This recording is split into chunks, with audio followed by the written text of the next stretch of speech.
আসসালামু আলাইকুম ওয়া রাহমাতুল্লাহি ওয়া বারাকাতুহু। ইন্নাল হামদুলিল্লাহ ওয়াসসালাতু ওয়াসসালামু আলা মান লা নাবিয়্যা বা'দা ওয়া আলা আলিহি ওয়া সাহবিহি আজমাইন।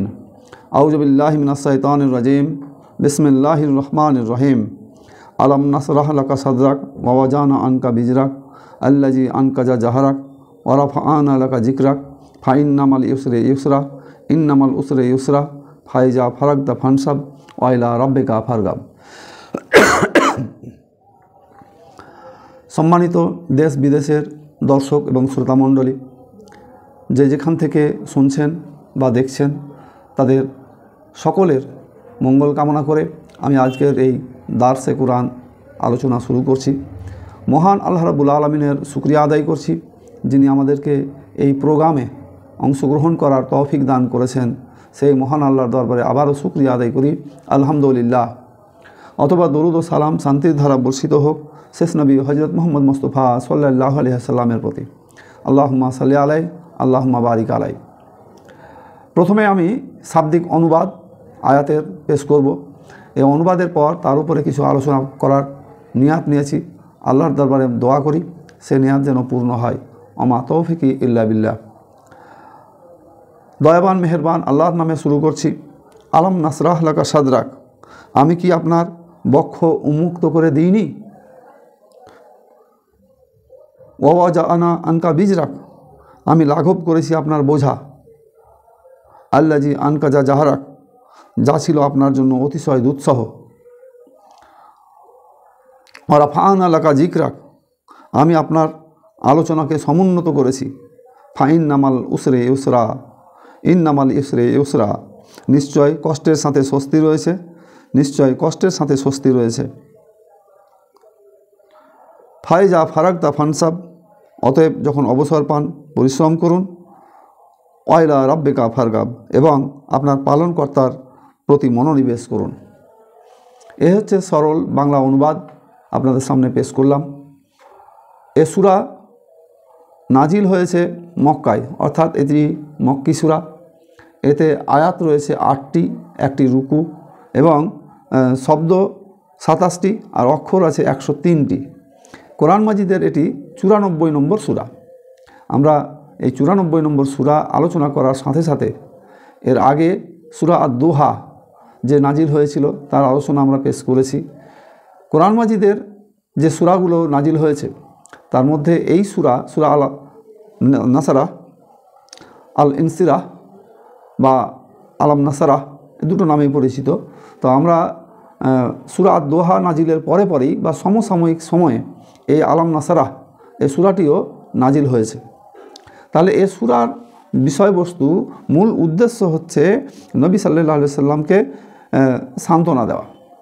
অর্থাৎ যখন তিনি ইসলামের প্রচার প্রসার দাওয়াত এই কাজ শুরু করেছেন তখনই বিরোধিতার মাত্রা শুরু হয়েছে। যে বিরোধিতাটা শুরু হয়েছে নবুয়ত পাওয়ার আগে আল্লাহ নবীকে কিন্তু সেই সোসাইটিতে কোনো বাধা পেতে হয়নি, তার কোনো বিরোধিতা ছিল না। বরং সেই সময়ের লোকেরা আল্লাহ নবীকে আরও উপাধি দিয়েছেন। আর সাদিক বলেছেন সত্যবাদী, আল আমিন বলেছেন বিশ্বাসী, আমানতদার উপাধি দিয়েছেন। তাহলে এই যে সোসাইটি আল্লাহ নবীকে নবুয়তের আগে এত ভালো ভালো উপাধি দান করলো, তারাই আবার নবুয়ত পাওয়ার পর তার উপরে জুলুম, অত্যাচার, নির্যাতন শুরু করলো, কষ্ট দেওয়া শুরু করলো। তাহলে এই অবস্থায় আল্লাহর পক্ষ থেকে সান্ত্বনা দেওয়া হচ্ছে। মূলত এ সূরার মধ্য দিয়ে আল্লাহ রাব্বুল আলামিন হযরত মুহাম্মদ মুস্তাফা সাল্লাল্লাহু আলাইহি সাল্লামকে সান্ত্বনা দিচ্ছেন। সান্ত্বনা দেওয়াই এ সূরার মূল উদ্দেশ্য এখানে প্রতিভাত হয়েছে। আমরা আলোচনার দিকে খেয়াল করলে এই বিষয়টি আমাদের সামনে পরিষ্কার হয়ে যায়। আলোচনার প্রথমে যে শুরু হচ্ছে প্রথম আয়াত, সেটা হচ্ছে যে আলাম নাশরাহ লাকা সাদরাক, আমি কি আপনার বক্ষ উন্মুক্ত করে দিইনি? এই যে বক্ষ উন্মুক্ত করে দেওয়া, এই বক্ষ উন্মুক্ত করে দেওয়ার বেশ কয়েকটা ব্যাখ্যা আছে। একটা হচ্ছে যে বক্ষ উন্মুক্ত করে দেওয়া হচ্ছে যে প্রশস্ততা বাড়িয়ে দেওয়া। এই প্রশস্ততা বাড়িয়ে দেওয়া হবে কি দিয়ে? প্রশস্ততা বাড়ানো হবে জ্ঞান দিয়ে, প্রশস্ততা বাড়ানো হবে তত্ত্বকথা দিয়ে, উত্তম চরিত্র দিয়ে। অর্থাৎ জ্ঞানের মধ্য দিয়ে, তত্ত্বকথা দিয়ে, উত্তম চরিত্র দিয়ে আল্লাহ রাব্বুল আলামিন তার নবীর বক্ষ প্রসারিত করে দিয়েছেন। এক নম্বর। দ্বিতীয় হচ্ছে উবাই ইবনে কাব রাদিয়াল্লাহু তাআলা আনহু বর্ণনা করছেন যে হযরত আবু হুরায়রা রাদিয়াল্লাহু তাআলা আনহু তিনি আল্লাহ নবীকে সাহস করে যে সমস্ত প্রশ্নগুলো করতেন সেই প্রশ্নগুলোর অন্য কোনো সাহাবী করার সাহস পেতেন না। তা আবু হুরায়রা রাদিয়াল্লাহু তাআলা আনহু আল্লাহ নবীকে জিজ্ঞাসা করলেন যে নবুয়তের ব্যাপারে, নবুয়তের কাজের ব্যাপারে আপনার প্রথম কাজ বা প্রথম অনুভূতি কোন জায়গায় ছিল, কি ছিল? তখন আল্লাহ নবী বলতে শুরু করলেন, এবং এই হাদিসটি আছে মুসনাদে আহমদে বর্ণিত আছে যে তার বয়স তখন 10 বছরের কাছাকাছি প্রায়।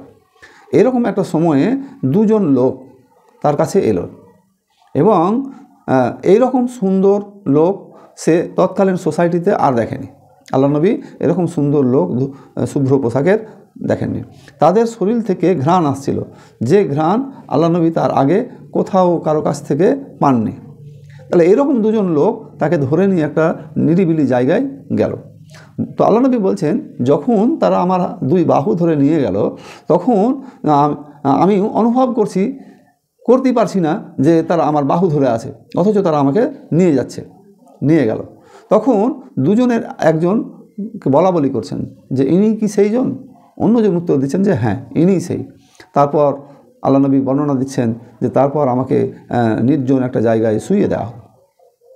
তারপর নির্জন জায়গায় শুইয়ে দেওয়ার পর আমার বক্ষ ছেদন করা হলো, সিনাচাক যেটাকে বলা হয়, সিনাচাক করা হলো, এবং সেই সিনাচাকের মধ্যে সময় আমার হৃৎপিণ্ডের, হার্টের, অন্তরের যে সমস্ত হিংসা হোক, বিদ্বেষ হোক বা শত্রুতা হোক, এই সম্পর্কিত একটা রক্তের পিণ্ড আল্লাহ নবীর বুক থেকে তারা বের করে দিলেন, এবং সেই জায়গায় একটা রূপার পিণ্ড স্থাপন করলেন, প্রতিস্থাপিত করলেন।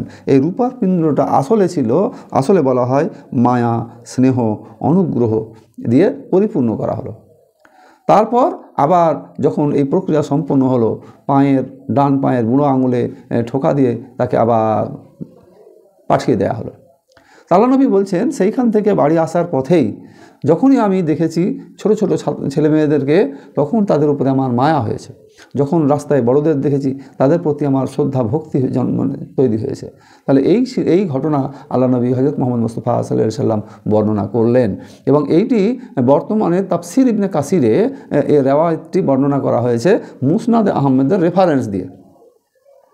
তাহলে বক্ষ উন্মোচনের এই একটা ঘটনা পরস্পরের সঙ্গে জড়িত। তাহলে প্রথম ব্যাখ্যাটা দেওয়া হচ্ছে যে আল্লাহ নবীর বক্ষকে জ্ঞান দ্বারা, তত্ত্বকথা দ্বারা, উত্তম চরিত্র দ্বারা পরিপূর্ণ করে দেওয়া হলো। দ্বিতীয় হচ্ছে এই বক্ষ বিতারক, অর্থাৎ অন্তরের মধ্যে থেকে শত্রুতা, হিংসা, বিদ্বেষ এগুলোকে দূর করে সেই জায়গায় প্লেস করা হলো মায়া, মহব্বত, ভালোবাসা, শ্রদ্ধা, ভক্তি, ভালোবাসা, এই সমস্ত দিয়ে সেই জায়গাটাকে পূর্ণ করা হলো। তাহলে এটা হচ্ছে বক্ষ উন্মুক্ত করে দেওয়া। তাহলে বক্ষ উন্মুক্ত করে দেওয়ার পর যে কথাটা আল্লাহ রাব্বুল আলামিন বলছেন যে আমি লাঘব করেছি আপনার বোঝা, ওয়াজানা আনকা বিজরাক, আপনার উপরে যে বোঝা ছিল সেই বোঝাটাকে আমি লাঘব করে দিয়েছি। লাঘব করাটা কি? আগে প্রথমত যে বোঝার কথাটা আসছে, সেই বোঝাটা হচ্ছে যে আমি যে আপনাকে নবুয়ত দিলাম, নবুয়ত একটা দায়িত্ব। এই নবুয়ত দেওয়ার পর আল্লাহ নবীর উপরে মাঝখানে ওহী নাজিল বন্ধ ছিল কিছুদিন, অর্থাৎ তাকে স্বাভাবিক হওয়া, তার লোডটাকে কমিয়ে দেওয়া বা স্বস্তি দেওয়া, এই বোঝা কমানোর একটা ব্যাপার এখানে তাফসীরকাররা লিখছেন যে এটা একটা বোঝা কমানো, যে মাঝখানে যে গ্যাপ তৈরি হলো ওহী নাজিলের। দ্বিতীয় ব্যাখ্যা হচ্ছে এই যে বোঝা কমানোর কথা বলা হচ্ছে, আসলে এ বোঝাটা হচ্ছে যে সমাজ সোসাইটিতে এই আয়াত নাজিল হচ্ছে, তার আগের সমাজ ব্যবস্থাটা ছিল জাহেলি সমাজ ব্যবস্থা, এবং নবুয়তের মধ্য দিয়ে আল্লাহ নবীর দ্বীন প্রচার প্রসারের মধ্য দিয়ে এই জাহেলি বোঝাটা, শিরক, কুফর, এই বোঝাগুলোকে আস্তে আস্তে আস্তে আস্তে আস্তে আস্তে আল্লাহ রাব্বুল আলামিন হালকা করে দিচ্ছেন, হালকা হয়ে যাবে আস্তে আস্তে আস্তে আস্তে। এবং একটা সময় আমরা দেখলাম যে মক্কা বিজয় ঘটল। তাহলে এইটা বোঝা লাঘব করে দেওয়া। তৃতীয় আরেকটা ব্যাখ্যা হচ্ছে এই যে বোঝা লাঘব করে দেওয়ার কথা বলা হচ্ছে, তাহলে তৃতীয় ব্যাখ্যাটা হচ্ছে যে আল্লাহ নবী হযরত মুহাম্মদ মুস্তাফা সাল্লাল্লাহু আলাইহি সাল্লাম, তো তার উপরে যে সমস্ত অন্যায় অত্যাচারগুলো হয়েছে সেইগুলোর নিরিখে এর আগে সূরা দোহায় আলোচনা করা হয়েছে যে আগের অবস্থা থেকে পূর্বের অবস্থা ক্রমশ ভালো, আগে যে যা ছিল তার পরের অবস্থাটা ক্রমশ ভালো। এই যে ভালো হচ্ছে, অবস্থা ভালো হচ্ছে, এইটাও বোঝা এক রকমের লাঘব করে দেওয়া। তাহলে এই বোঝার সাথে সাথে কিছু বিষয় আছে, যেমন যে নবুয়তের দায়িত্বের বোঝা। ওহি যখন নাজিল হয়, ওহি নাজিলের একটা লোড ছিল এবং তার একটা রেস বেশ কিছু সময় যাবত থাকতো এবং চরম শীতের সময়ও আল্লাহ নবী ঘেমে যেতেন। তাহলে এ বোঝাগুলো হালকা করে দেওয়া। তো এই লাঘব হয়ে যাওয়ার পর আরও বর্ণনায় আছে যে অনেক কঠিন কঠিন কাজও আল্লাহ নবী হযরত মুহাম্মদ মুস্তাফা সাল্লাল্লাহু আলাইহি সাল্লামের কাছে খুব সহজ মনে হতো। তাহলে আল্লাহ রাব্বুল আলামিন তার নবীর এইভাবে বোঝাগুলোকে হালকা করেছেন। যা ছিল আপনার জন্য অতিশয় দুঃসহ, যে বোঝাগুলো আপনার জন্য কঠিন ছিল, সেই কঠিন বোঝাগুলোকে আমি সহজ করে দিয়েছি, আল্লাহ রাব্বুল আলামিন বলছেন। 4 নম্বর আয়াতে বলছেন যে আমি আপনার আলোচনাকে সমুন্নত করেছি। আল্লাহ নবীর যে আলোচনা, ওয়ারাফাআন আলাকা যিকরাক, যে আল্লাহ নবীর আলোচনাটাকে সমুন্নত করা, উঁচু করা। এই উঁচু করার ব্যাখ্যা তাফসীরকারকরা বিভিন্ন দিচ্ছেন যে কীভাবে উঁচু হয়েছে। যে আমরা যদি খেয়াল করি ভালো করে, যে ইসলামিক সিস্টেমে যে জায়গায় আল্লাহর নাম উচ্চারিত হচ্ছে সেই জায়গাতেই তার সাথে সাথে নবীর নাম উচ্চারিত হচ্ছে। কোনো মানুষ যখন ইসলাম গ্রহণ করে, কালেমা পড়ে, সেই কালেমাতে আমরা আল্লাহ রাব্বুল আলামিনের একাত্মবাদের ঘোষণা দেওয়ার সাথে সাথে রসুলের স্বীকৃতি দিই। এটা হচ্ছে আল্লাহ নবীর মর্যাদাকে সমুন্নত করে দেওয়া। যখন আমরা আজান দিচ্ছি, আজানে দেওয়ার সাথে সাথে যখন আমরা আশহাদু আল্লা ইলাহা ইল্লাল্লাহ বলি, তারপরে পরে আমরা উচ্চারণ করি আশহাদু আন্না মুহাম্মাদা রাসূলুল্লাহ। তাহলে এর ধ্বনির মধ্য দিয়ে আল্লাহর নাম উচ্চারণের সাথে সাথে নবী করিম সাল্লাল্লাহু আলাইহি সাল্লামের নাম আমরা উচ্চারিত করি। যখন আল্লাহর ইবাদতের কথা আসে, তারপরে পরেই নবী করিম সাল্লাল্লাহু আলাইহি সাল্লামের নামে দরুদ পাঠ করার কথা বলা হয়। প্রতিটা ক্ষেত্রেই একজন মানুষ নামাজ পড়বে, সেইখানে নবীর উপরে দরুদ পাঠ করা হবে না, সেই নামাজই হয় না। আমরা তাসাহুদে আর নবীর উপরে যে দরুদ প্রেরণ করি। তাহলে আল্লাহ রাব্বুল আলামিন তার নবীর মর্যাদাকে সমুন্নত করলেন। তাহলে এখানে 3টে বড় বড় নিয়ামতের কথা আল্লাহ রাব্বুল আলামিন বললেন। যে প্রথম নিয়ামতটা হচ্ছে যে তার সারহে সাদরাক, অর্থাৎ বক্ষ উন্মোচন করা। দ্বিতীয় বলা হলো যে বোঝা লাঘব করে দেওয়া। 3 নম্বর বলা হলো যে তার নবীর আলোচনাটাকে সমুন্নত করা। দেশ দুনিয়া পৃথিবীতে আমরা বাস্তবিক অবস্থায় যদি দেখি, পৃথিবীতে মুসলিম ঘরে যে সমস্ত ছেলেরা জন্মগ্রহণ করে তাদের নামের সাথে, প্রায় নামের সাথে মুহাম্মদ এই নামটি সংযুক্ত হয়ে যায়। অনেকের নাম মোহাম্মদ ঈশা, কারো নাম মোহাম্মদ খালেক, এরকম ভেবে বিভিন্ন নামের সাথে মোহাম্মদ নামটাও জড়িত হয়ে যায়। এইভাবেও নাম সমুন্নত হচ্ছে। আমরা পৃথিবীর যে গতিধারা, এই পৃথিবীর এই গতিধারায় যত মনীষীর হিস্ট্রি পাই, একটা বই লিখেছেন যা দি 100 বইটির নাম, এবং এই বইয়ে পৃথিবীর বিভিন্ন মনীষীদের নামের তালিকা করা হয়েছে এবং সেই তালিকায় প্রথম স্থান দেওয়া হয়েছে মুহাম্মদ রাসূলুল্লাহ সাল্লাল্লাহু আলাইহি সাল্লামের নাম। তাহলে নাম কিভাবে উচ্চারিত হয় এটা দেখার বিষয়। তাহলে বক্ষ উন্মোচনের পর নবী করিম সাল্লাল্লাহু আলাইহি সাল্লামের মধ্যে যে জ্ঞান দেওয়া হলো, তত্ত্বকথা দেওয়া হলো, উত্তম চরিত্র দেওয়া হলো, যখনই আমরা নবী করিম সাল্লাল্লাহু আলাইহি সাল্লামের যে কোনো বিষয় নিয়ে আলোচনা করব, যে কোনো আদর্শ নিয়ে আলোচনা করব, সব আদর্শ খুঁজতে খুঁজতে খুঁজতে আমরা নবী করিম সাল্লাল্লাহু আলাইহি সাল্লামের জায়গায় গিয়ে পৌঁছে যাব। এই ঘোষণাটা কিন্তু নবী মুহাম্মদ সাল্লাল্লাহু আলাইহি সাল্লামের উপরে আল্লাহ রাব্বুল আলামিন দিচ্ছেন যে লাকাদ খালাকনাল,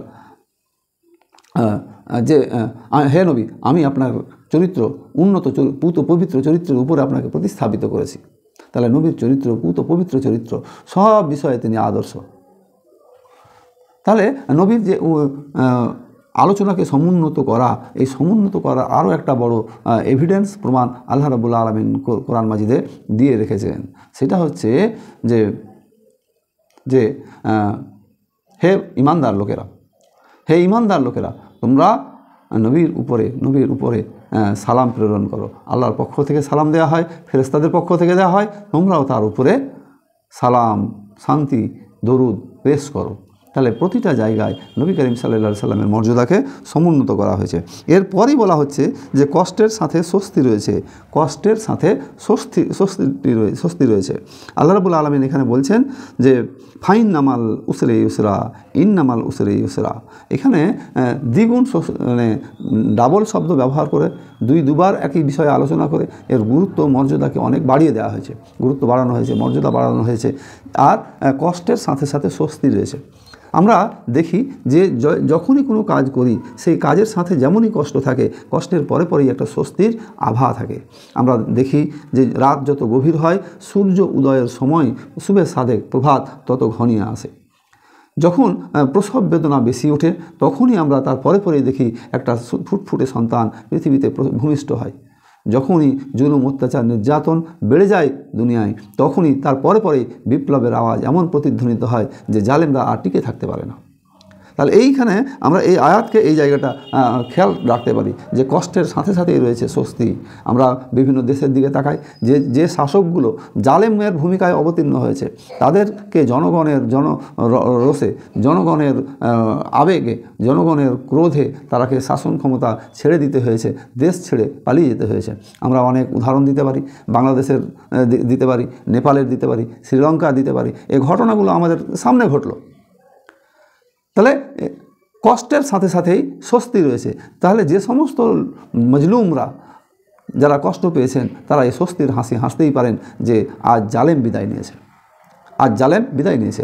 আমরা আমাদের দেশীয় ব্যবস্থাতেও যদি দেখি যে সমস্ত মানুষগুলো জনগণের উপরে অন্যায় করার, জুলুম করার, জনগণকে শোষণ করার, নিপীড়ন করার অস্ত্র হিসাবে প্রশাসনিক কাঠামোকে ব্যবহার করে, তারা একটা সময় ঠিক আস্থা করে বিদায় নেবে, ঠিক তাদের নাম নিশানা অস্তিত্ব থাকবে না।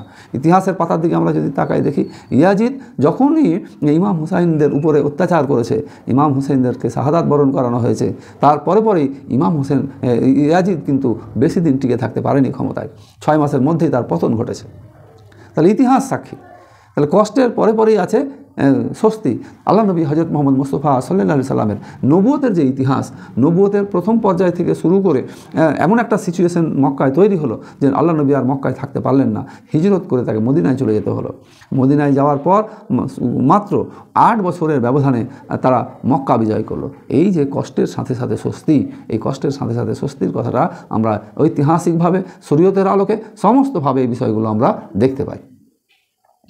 ইতিহাসের পাতায় যত আমরা চোখ বুলাবো, এই কষ্ট এবং স্বস্তি প্রতিটা মুহূর্তে আছে। আমরা আল্লাহ নবীর জীবনের ইতিহাসের দিকে থেকে যে জন্মের আগে পিতা মারা গেল, জন্মের পর মা মারা গেল, তার দেখাশোনার জন্য আল্লাহ রাব্বুল আলামিন প্রথমে আব্দুল মুত্তালিব তার দাদাকে নির্বাচন করলেন। আব্দুল মুত্তালিব মরে যাওয়ার পর তার চাচাকে আবু তালেবকে নিয়োজিত করলেন। তারপরে তিনি আস্তে আস্তে বড় হলেন। তারপরে বিবাহ হলো খাদিজার এবং আল্লাহ নবী এক দাম্পত্য জীবনে জীবনযাপন করলেন। যে পূর্বের অবস্থাগুলো থেকে পরের অবস্থাটা ভালো হচ্ছে, এই কষ্টের পরে পরেই স্বস্তি, কষ্টের সাথে সাথেই স্বস্তির একটা আভাস দেখা যাচ্ছে।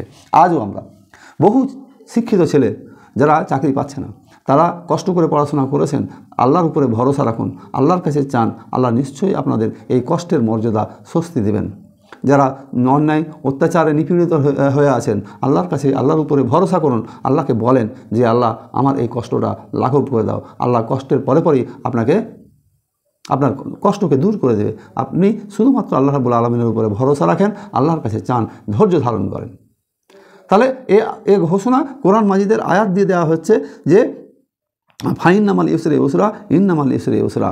তাহলে এই নিশ্চয়তা যখন দেওয়া হচ্ছে কষ্টের পরে পরে স্বস্তির, তখন আর একটা বার্তা জনসমাজের মধ্যে যাওয়া দরকার যে আপনি জীবনে সফল হতে চান, যে কোনো ক্ষেত্রে সফল হতে চান, এই জায়গায় এই মাত্রাটা এখানে লুকানো আছে যে আপনি যখনই কোনো বিষয়ে সফলতা অর্জন করতে চাইবেন, সেই বিষয়ে সফলতা অর্জনের জন্য তার আগে আপনাকে প্রচুর কষ্ট সাধন করতে হবে, তার পেছনে শ্রম দিতে হবে, বিদ্যা, বুদ্ধি, মেধা, যোগ্যতা সব কাজে লাগাতে হবে, তারপর আপনার সফলতার জায়গাটা আসবে। তাহলে কষ্টের পরে পরে স্বস্তি, অর্থাৎ তার স্বস্তি পাওয়ার আগে পর্যন্ত আপনাকে যত রকমের মেহনত করা প্রয়োজন, আমি অবৈধ মেহনতের কথা বলছি না, যত রকম বৈধ পথে মেহনত করা প্রয়োজন সব করতে হবে। লেখাপড়া কষ্ট করে করতে হবে, ভালো টার্গেট নিয়ে আপনাকে এগোতে হবে, নির্দিষ্ট সুনির্দিষ্ট লক্ষ্যে এগোনোর জন্য সুনির্দিষ্ট পরিকল্পনা থাকতে হবে। এই পরিকল্পনা যদি আপনার না থাকে, তাহলে আপনি সুনির্দিষ্ট জায়গায় আগাতে পারবেন না, ফলে আপনি সফলতার জায়গা পাবেন না। তাহলে নির্দিষ্ট সফলতার জায়গায় পৌঁছাতে হলে আগে আপনাকে কষ্ট করতে হবে। একটা কথা প্রচলিত আছে যে ভালো শ্রোতা ভালো বক্তা, ভালো শ্রোতা ভালো বক্তা। আপনি ভালো শুনলে ভালো বলতে পারবেন, ভালো না শুনলে ভালো বলতে পারবেন না। অর্থাৎ ভালো বক্তা হওয়ার আগে ভালো শ্রোতা হতে হবে। এটা আমাদের যদিও প্রচলিত কথা, তবে অনেকটা ভ্যালু আছে, অনেকটা বেস আছে। পরের আয়াতে আল্লাহ রাব্বুল আলামিন বলছেন যে ফায়জা ফারাকদা ফানসাব ওয়াইলা রাব্বিকা ফারগাব, যে যখন অবসর পান পরিশ্রম করুন এবং আপনার পালনকর্তার প্রতি মনোনিবেশ করুন। যখন অবসর পান তখন পরিশ্রম করুন। অবসর সময়টা আমাদের জন্য খুব গুরুত্বপূর্ণ। মানে আমরা অবসর, এই যে সময়ের কথাটা বলছি, যে মানুষ তার দৈনন্দিন জীবনে এমন কর্মব্যস্ত থাকে যে সে অবসর পায় না। অবসর পাওয়াটা তার কাছে খুব দুর্বোধ্য হয়ে যায়। তাহলে অবসর যেহেতু পাচ্ছে না, অবসর পেলেই তার জন্য পরিশ্রম করতে হবে। তাহলে অবসর না পাওয়া, কী কারণে না পাওয়া? কাজের জন্য, ব্যস্ততার জন্য। এই ব্যস্ততা কি সাংসারিক কাজের পাশাপাশি এই ব্যস্ততাটা যেন দিনের প্রচারের ব্যস্ততাও থাকে। সংসার পরিচালনার জন্য কাজের যেমন ব্যস্ততা থাকবে, ঠিক একই রকমভাবে দিন প্রচারের জন্য, প্রসারের জন্য, দাওয়াতের জন্য, তাবলিগি কাজের জন্য, আল্লাহর কথা জমিনে ছড়িয়ে দেওয়ার জন্য এই কাজেরও ব্যস্ততা থাকতে হবে।